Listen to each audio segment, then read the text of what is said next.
Bonjour à toutes et à tous, bienvenue dans notre Smart Impact du vendredi avec Émilie Coax, la fondatrice du site Ecopo. Bonjour Émilie. Bonjour Thomas. Tout va bien? Très bien, et vous-même? Mais oui, ça va bien, heureux de vous retrouver.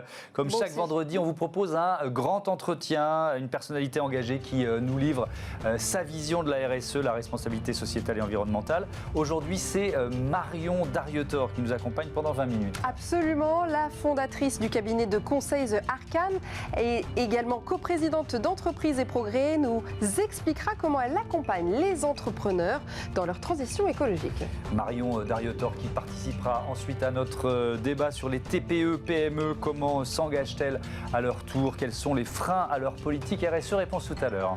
Et puis, comme chaque jour, nous parlerons d'une start-up à l'honneur. Et aujourd'hui, c'est le réseau d'influenceurs Greenfluence for Good. Voilà pour le sommaire, c'est le grand entretien. Tout de suite.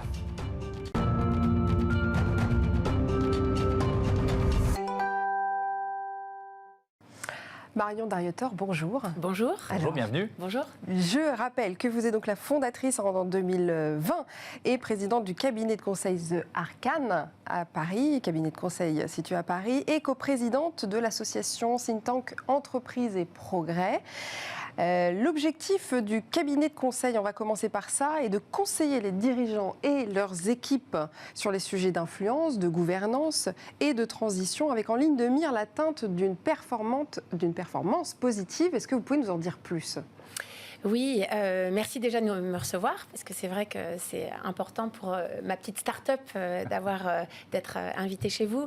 Effectivement, en 2020, en pleine crise, donc c'était au mois de novembre, je me suis dit qu'il était nécessaire de réentreprendre et de continuer ma carrière d'entrepreneur, parce que je me suis dit qu'il y avait dans ces crises des opportunités pour changer le monde et faire évoluer le monde.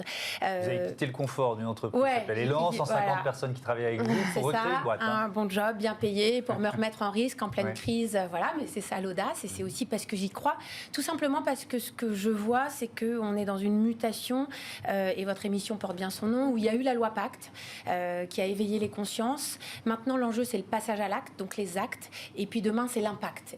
Voilà, donc tout ça en acte, si je puis dire, et c'est véritablement ça la vocation du cabinet Arcane, c'est d'accompagner les dirigeants, les décideurs à gouverner, et à gouverner avec, parce que ça c'est important, parce que effectivement notre vocation, notre raison d'être, c'est de les accompagner à diriger dans la société au service de leur performance positive. Avec un positionnement un peu hybride, c'est ça, voilà. Mi-communication, mi-stratégie. Pas une agence de com, pas un cabinet de conseil. On revendique d'être issu du meilleur des deux mondes, parce que je pense que ce qui est important, c'est l'hybridation. Voilà, donc notre équipe reflète ça. On est 10 personnes aujourd'hui, donc 2 mois après notre création, ça montre aussi le soutien de nos clients et cette envie de passage à l'acte que nos clients nous demandent. Une dizaine de clients, je crois, aujourd'hui. Une dizaine de clients aujourd'hui, 10 collaborateurs. Et ce qu'on veut faire, vraiment, quand je dis accompagner les clients et les décideurs à gouverner, c'est que nous, ce à quoi on croit, c'est que le monde de la gouvernance est en train de changer de paradigme. On était dans une gouvernance et un exercice de la gouvernance très statutaire, du registre de la compliance, de la finance, et la gouvernance, elle devient de plus en plus sociétale. Au fur et à mesure où la société, avec un grand S, s'invite dans la gestion des entreprises, forcément, le décideur se dit, mais comment je fais pour gouverner? Donc, il est obligé de repenser sa gouvernance pour qu'elle ait plus d'impact. Alors, vous nous l'avez dit, ça fait une vingtaine d'années que vous travaillez dans ce milieu de la communication, de la publicité, de l'influence, avec la fondation de cette agence Elan, c'était en 2008. Je vous propose de réagir à une citation de quelqu'un qu'on connaît bien dans cette émission, c'est Thomas Parouti, le fondateur de l'agence Mieux, et c'était sur votre site, sur le site Ecopo. Voilà ce qu'il disait: la publicité doit se réinventer. J'ai l'impression qu'on ne cherche que les tendances, que les fameux coups de com', que les agences n'ont pas d'autre stratégie que financière, que notre métier nous pousse au sexisme et à la surconsommation. inutile. Est-ce que c'est aussi ce constat une des raisons qui vous a poussé à changer finalement? Oui, c'est-à-dire que moi, ce qui me surprend, c'est à quel point nous, les agences de communication, on doit aussi être des acteurs de cette transition et de l'impact. Et ce que je condamne, c'est ces agences de communication qui font du purpose washing, de l'impact washing, et qui vont faire finalement du business sur cette tendance de l'impact. Moi, j'ai pas envie de faire ça parce que j'ai pas envie de fausses promesses, et je pense que nous avons, nous, communicants, une responsabilité. Et notre responsabilité, c'est d'accompagner, parfois de prendre par la main des entreprises pour qu'elles puissent faire le mieux, pour qu'elles puissent faire le good, mais dans les actes. On fait un métier, nous les communicants, on est beaucoup dans le storytelling. On raconte des histoires. Pendant longtemps, on a fait ça. Maintenant, il faut qu'on soit dans le story doing et dans les actes. Donc, faisons des choses et après, communiquons sur ces choses-là. C'est pour ça que j'ai pas voulu... Mais pardon de vous interrompre, il y a deux, je reprends les termes, il y a deux constats de critique, surconsommation et sexisme. Est-ce que vous pouvez nous dire un mot de chacun? Surconsommation d'abord. Surconsommation, oui, parce que forcément, le modèle traditionnel publicitaire, à partir du moment où il était dans un certain modèle, il pousse à la consommation. Alors, moi, je pense qu'il y a de la place pour tout le monde. Et surtout, il faut respecter le choix des consommateurs. Donc, je ne dis pas que c'est la fin d'un modèle. Je pense qu'il doit y avoir plusieurs modèles. En revanche, il faut que les communicants exercent aussi leurs responsabilités. Et en fonction des secteurs pour lesquels ils travaillent, il faut qu'ils pensent les enjeux de ce secteur. Et si ce sont des enjeux où la surconsommation a un impact négatif et que les externalités négatives sont trop fortes, on peut peut-être aider à faire changer les choses de l'intérieur. Le sexisme, pourquoi pas? Effectivement, il y a des modèles d'agences où peut-être la place de la femme n'est pas assez considérée, et c'est une femme dirigeante d'entreprise qui vous le dit, donc c'est bien, il faut faire attention quand même aux cabales, je pense qu'il faut viser l'équilibre dans tout ce qu'on fait. On a aussi parfois eu des images publicitaires qui projetaient ces images de sexisme, mais je pense qu'il y a quand même une prise de conscience très forte de mes pairs et les choses sont en train d'évoluer. Je pense, en tout cas, que la com a pris acte, notamment avec les états généraux de la communication, avec exactement. La ACC Live aussi qui fait plein de choses. Je pense qu'il y a une prise de conscience et que le passage à l'acte de la filière communication, je pense qu'on est en bonne voie pour y arriver. Est en cours avec les nombreux rapports sur la publicité éthique l'année dernière notamment également. Vous pensez que cette pandémie, parlons un peu contexte crise Covid, a accéléré tout ça? Forcément, comment est-ce que ça s'organise? Ça va prendre du temps parce qu'on parle beaucoup d'urgence quand même, hein. Les dirigeants sont aussi là-dedans. Comment est-ce que vous le sentez, vous, par rapport à vos clients notamment?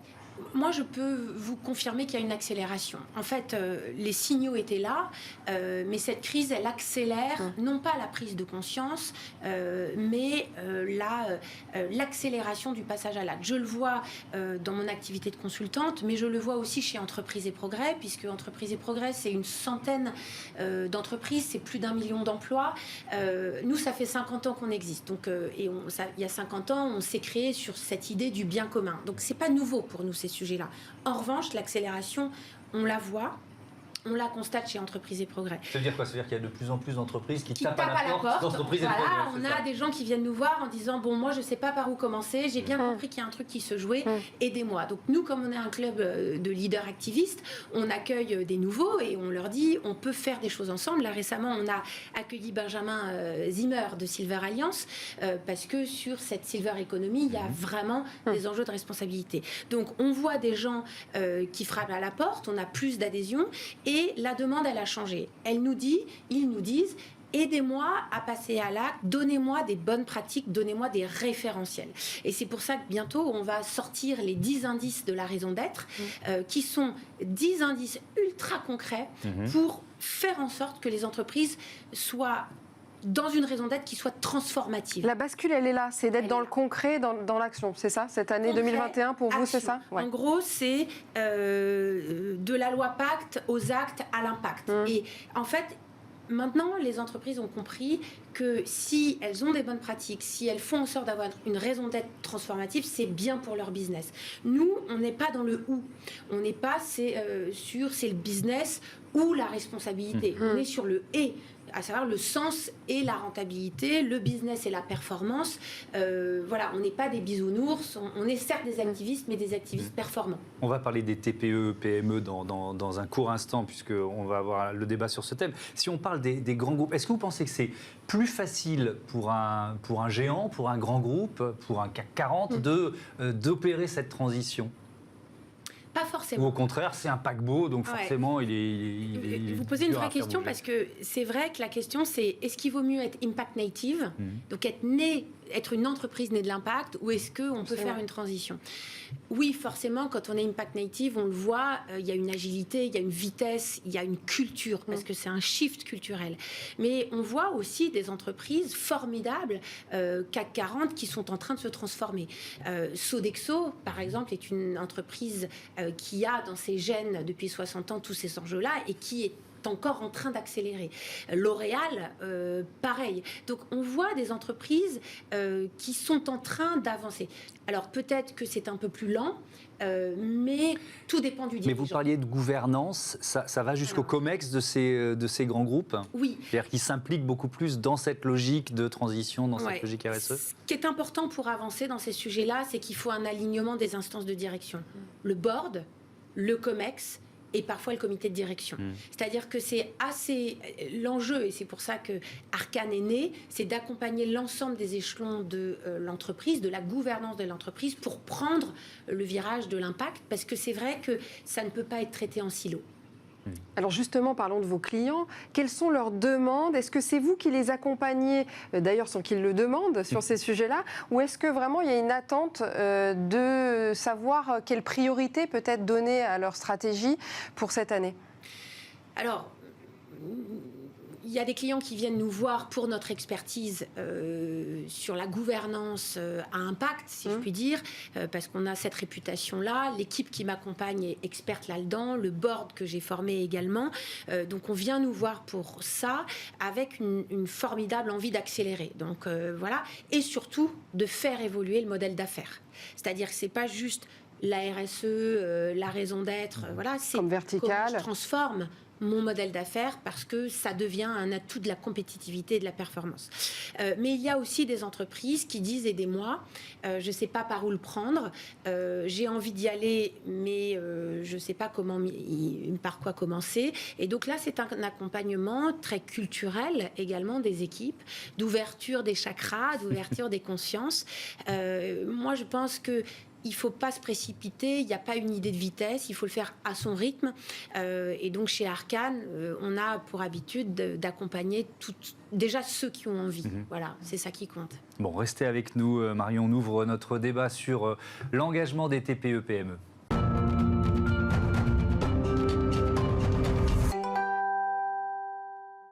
Nous accueillons pour le débat Cyril Ergotte, le cofondateur de la Riposte Verte. Bonjour Cyril. Bonjour. Merci d'être avec nous. Vous êtes formateur, chef de projet en conseil stratégique RSE, environnement et mobilité durable.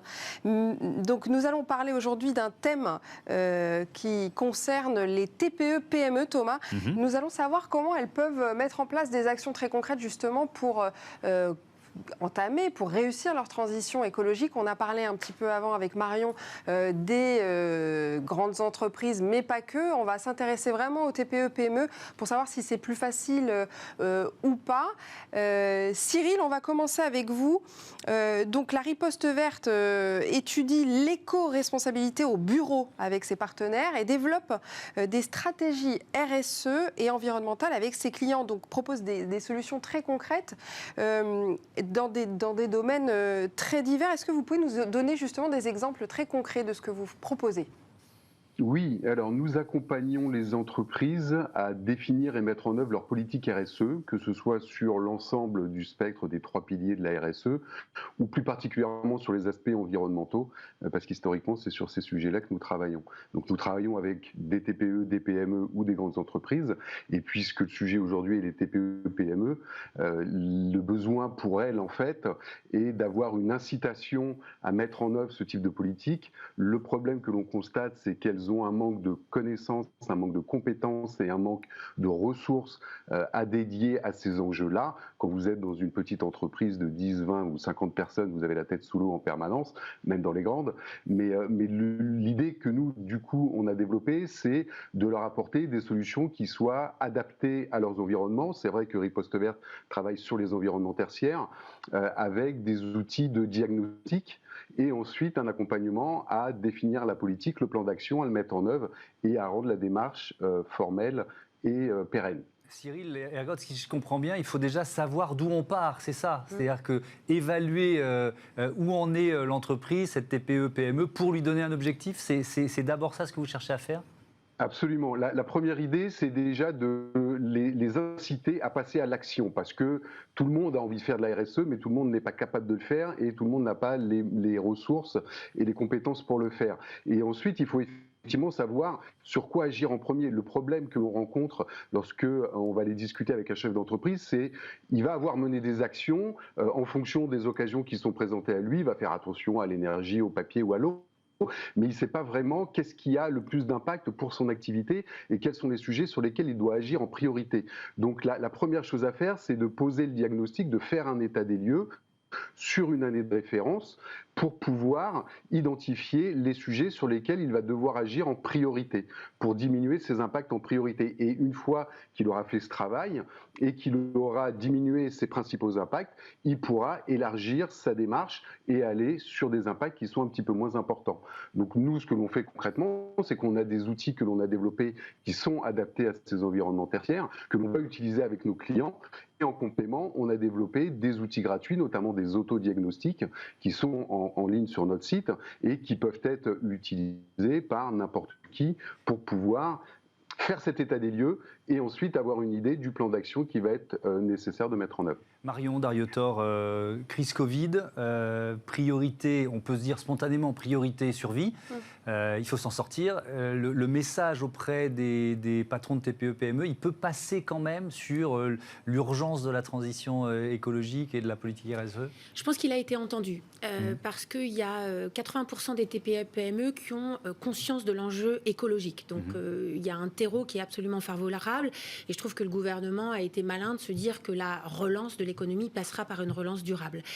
Pour autant, ce que disent les TPE-PME, et nous on le voit beaucoup chez Entreprises et Progrès, parce qu'on a un tissu de TPE dans nos entreprises, dans notre think tank, c'est qu'il y a quand même un besoin, d'outils, de financement. Sur les outils, c'est exactement ce que dit Cyril, et d'ailleurs Elisabeth Borne, dans son plan, a fait en sorte de proposer des outils d'autodiagnostic gratuits. Donc ça, c'est la première brique. Et puis, il y a du besoin de financement. Mais oui, mais financement, quand on est en train de demander une deuxième année blanche sur le prêt garanti par l'État, est-ce qu'on investit sur la transition écologique ? Et en fait, je pense qu'on peut faire les deux. Et le gouvernement a prévu ça, c'est-à-dire qu'on voit quand même que les entreprises ont de la trésorerie, c'est-à-dire grâce à toutes les aides gouvernementales qu'il y a eu, elles peuvent faire face à la crise quand bien même elle ne dure pas trop longtemps, et elles vont pouvoir prendre à bras-le-corps le sujet. Le problème, c'est que quand on est patron de TPE-PME, on a en ce moment d'autres choses à faire. Donc même si on en a envie, c'est difficile. Je pense que le message qu'il faut donner à ces entreprises et à ces dirigeants, c'est si vous vous y attaquez maintenant grâce aux aides de l'État, ça sera aussi un levier de compétitivité. Je pense que ce qui n'est pas audible en ce moment, c'est de se dire on fait ça pour la planète. On a tous envie de faire le bien pour la planète, mais qu'un patron de PME, TPE, faut lui dire aussi que c'est bon pour sa performance et sa compétitivité. Voilà, donc je pense qu'il faut rajouter peut-être ça pour les inciter. Cyril, ça peut être un véritable levier d'innovation, j'allais dire, tourné vers tout ce qui est résilient. On a vu Marion, elle a quitté son entreprise pour en refonder une autre. Est-ce que, j'ai envie de dire, il y a beaucoup d'entreprises d'ailleurs qui se réinventent dans ce contexte de crise, qui changent d'ailleurs complètement leur activité, leurs services, leurs propositions, leurs offres. Donc comment arriver à justement aiguiller tout ça d'un point de vue stratégique ? Oui, je ne pense pas que le discours à tenir, c'est aux entreprises de leur dire vous allez changer complètement de business model. Surtout chez des TPE-PME, elles sont adaptables, elles sont souples, mais elles ont en règle générale une activité qu'elles connaissent très bien, qu'elles exercent parfois depuis très très longtemps. Nous, le message que l'on va porter, en fait, c'est qu'il est nécessaire d'adapter les pratiques de travail. Ensuite, effectivement, l'innovation, elle va venir parce qu'il y a des nouvelles pratiques à mettre en œuvre, donc des solutions à chercher. Pour revenir sur la partie financement, en tout cas, nous, sur les entreprises que l'on accompagne, encore une fois, principalement du tertiaire et du secteur des services, le coût, il n'est pas énorme. C'est-à-dire que faire un état des lieux, ça va coûter... Alors, soit vous allez le faire tout seul et du coup, vous allez devoir y dédier un petit peu de temps. Effectivement, là, je vous rejoins et elles n'ont peut-être pas forcément le temps, surtout en ce moment. Mais sinon, un accompagnement, ça va vous coûter, je ne sais pas, entre 2 ou 3 000 euros. Ce n'est pas excessif. Et ensuite, lorsque vous allez mettre en œuvre le plan d'action, un accompagnement pour être sûr que vous êtes dans la bonne direction et vous prenez les bonnes décisions. De la même façon, ça va vous coûter, alors tout dépend de la taille de l'entreprise, bien sûr. Quand je vous dis 2 3 000 euros, ça va être pour une entreprise de, je ne sais pas, 20, 30 ou 50 personnes. Surtout Et ensuite, ça va vous coûter de la même façon, économies ça va vous coûter environ 2 euros par an. Donc le financement, le coût n'est pas très important. Ensuite, l'idée, c'est de bien prendre conscience qu'effectivement, une entreprise qui met en œuvre une politique RSE, il y a une étude qui avait été faite par France Stratégie qui nous dit qu'elles sont 13% plus rentables que celles qui n'ont pas de politique RSE. Donc là aussi, c'est un message à faire passer pour leur dire que les solutions que vous allez trouver, de toute façon, vont vous permettre de faire des économies sur tous les postes, sur la production, sur les RH, sur la communication, sur l'ensemble des postes de votre entreprise. Effectivement, Marion Darrieutor, cette info-là que vient de donner, nous on l'avait déjà donnée dans l'émission, mais elle est totalement méconnue. C'est-à-dire le lien politique RSE compétitivité, il y a énormément de patrons de TPE-PME qui sont en train de nous regarder, qui vont dire mais qu'est-ce qu'ils nous racontent C'est faux. Oui, vous avez raison, je pense qu'on ne le dit pas assez, donc il faut le dire, notamment avec peut-être un indicateur tout simple, c'est que de plus en plus dans les entreprises qui répondent à des appels d'offres, le critère RSE est pris en compte. Et, oui, c'est-à-dire qu'on peut perdre un marché si on n'a pas ce critère. Quoi. Exactement. Ouais. Et ça, c'est un argument, tout simplement, très motivant. Et plus ce critère est intégré, plus on voit aussi des entreprises qui se posent la question. Je pense que ce qui est important, c'est de comprendre qu'il y a la performance financière et la performance extra-financière, mais que finalement, c'est une seule et unique performance et que des indicateurs non financiers peuvent aider une rentabilité globale. Donc, le gouvernement, notamment avec la secrétaire d'État Olivia Grégoire, explique ça, on fait la pédagogie, mais il faut vraiment le raconter aux dirigeants de PME. Et quand vous leur dites, on va terminer là-dessus, Marion, c'est un accélérateur de mutation ? Alors, c'est un accélérateur de mutation, en tout cas, c'est un accélérateur de volonté. Ouais. En revanche, maintenant, il faut le dire et il faut le démontrer. Ouais. Donc, tout l'enjeu du moment, c'est de mettre en place des indicateurs business, financier, d'évaluation de la performance qui vont permettre aux entreprises d'évaluer tout simplement le retour sur investissement. On va appeler un chat. Et plus on aura de belles histoires d'entreprises qui ont grandi et qui ont fait de la croissance verte, plus le mouvement grossira. Merci beaucoup. Merci Marion Darrieutor. Merci Cyril Ergotte d'avoir participé à ce débat. À bientôt sur Bismart. À très bientôt Marion. Merci beaucoup. Voilà, on va tout de suite offrir 5 minutes comme tous les jours en fin d'émission à une start-up. C'est parti, c'est Smart Ideas. Smart Ideas avec BNP Paribas. Découvrez des entreprises à impact positif.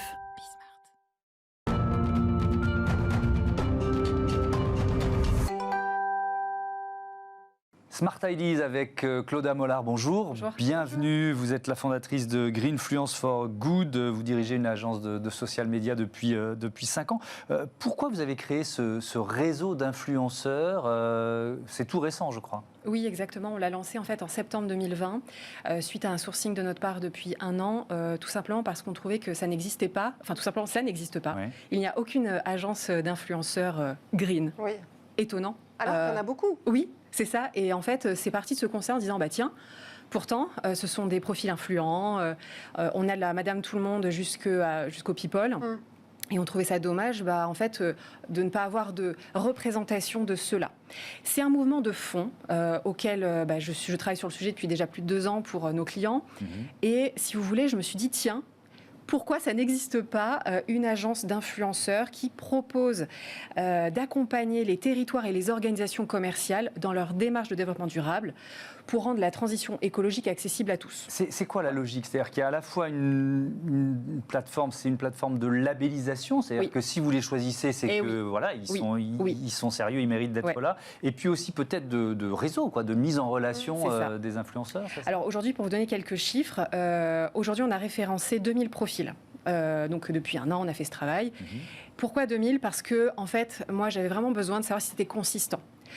Quand on monte des opérations de sensibilisation, de communication, de programmes d'edutainment, c'est-à-dire d'éducation et de divertissement en même temps, et c'est ça notre valeur ajoutée dans le marché, c'est vraiment cette capacité de faire la com divertissante.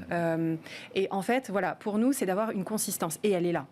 Une consistance, qu'est-ce que vous appelez consistance ? Dans le discours, une authenticité, une crédibilité ? Ça, c'est sûr, parce que tous ceux qui sont référencés chez nous, alors on a une charte de consommation raisonnée et de communication raisonnée. En fait, on a différents critères dans notre label. La communication. La communication, c'est-à-dire qu'on considère qu'il ne doit pas y avoir plus d'un partenariat par semaine. Les agences d'influenceurs, quelque part, elles se fichent de ça, parce qu'elles font leur business. L'enjeu pour nous, c'est moins mais mieux à toutes les échelles. C'est d'un point de vue de la communication en tant que créateur de contenu, d'un point de vue de l'engagement personnel et d'un point de vue de la capacité à influencer autrui grâce à des idées ludiques. Donc on est sur de l'intérêt général, des valeurs qui sont transmises aussi. Et c'est des gens qui n'étaient pas représentés. Je rebondis sur ce que vous avez dit presque au tout début. On a le sentiment que ces influenceurs environnementaux, écolos, ils sont un peu sous-exploités, ou en tout cas qui passent souvent sous les radars. Comment vous l'expliquez, ça ? En fait, alors, il y a une partie qui est sur les radars, c'est les associations, les militants. Parce que c'est aussi leur travail que de passer sur des plateaux et de communiquer. Et toute la partie qu'on représente, ce sont des citoyens, des monsieur et madame tout le monde, qui ont des profils sur Instagram, sur TikTok. Pour certains, c'est étonnant, on a des challenges écolos hyper intéressants. J'étais un peu sceptique au début, et en fait, non, il y a vraiment des contenus créatifs de qualité. Sur YouTube, des vidéos. Donc, ces gens-là, on représente ces profils entre 100 abonnés jusqu'à 150 000 et plus, en France et en Europe. Aujourd'hui, le tag Greenfluencer sur Instagram, c'est 15 200 publications. Le tag Zéro Déchet... C'est existant ? Tout à fait, c'est là, c'est accessible. Là, ce matin, je regarde encore les chiffres. Tout ce qui existe là-dessus, d'accord. Et ça s'est passé en un an. En un an, on est passé de 0 à 15 200 publications. Dans ces 15 200 publications, il y a aussi tout le mouvement Zéro Déchet. Alors, Zéro Déchet, c'est aujourd'hui 1 100 000 publications sur Instagram.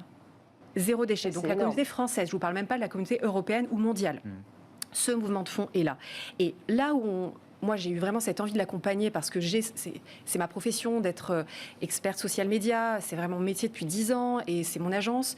Et en fait, j'avais eu envie de me dire, OK, je vais représenter ces gens-là uniquement, si je puis dire, avec vraiment cette spécialisation, mais tout en prenant compte toutes les verticales, comme l'écotourisme, la beauté bio, enfin toutes ces verticales qui n'étaient pas forcément représentées. En bref, on est un peu first mover sur ce truc, et c'est surtout que pour moi, il y a un potentiel à très forte croissance, parce que déjà, je l'ai vu, on est passé de 0 à 15 200 publications spontanées, et toutes les verticales sont concernées aujourd'hui. C'est plus l'affaire d'écolos sur Twitter ou Instagram qui ont 200 abonnés. Non. Donc, 2 exemples concrets. Très vite, parce qu'on a fini. Bienvenue chez Véro, par exemple, la Metz qu'on représente, voilà, qui est d'éco-citoyenne. Et on a aussi une figure beaucoup plus people comme Is No Good, voilà, ou d'autres profils de ce genre. Et voilà, à trouver sur ce réseau Greenfluence for Good. Merci Claudia Mollard, à bientôt sur Bismart. Voilà, c'est la fin de cette émission. Ça passe trop vite, oui, Thomas. mais c'est bon signe. On se retrouve vendredi prochain pour un nouveau grand entretien. Et puis moi, je vous retrouve demain matin pour Smart Future, l'émission des entreprises qui innove. Salut, bonne journée sur Bismart. C'est la chaîne des audacieuses et des audacieux.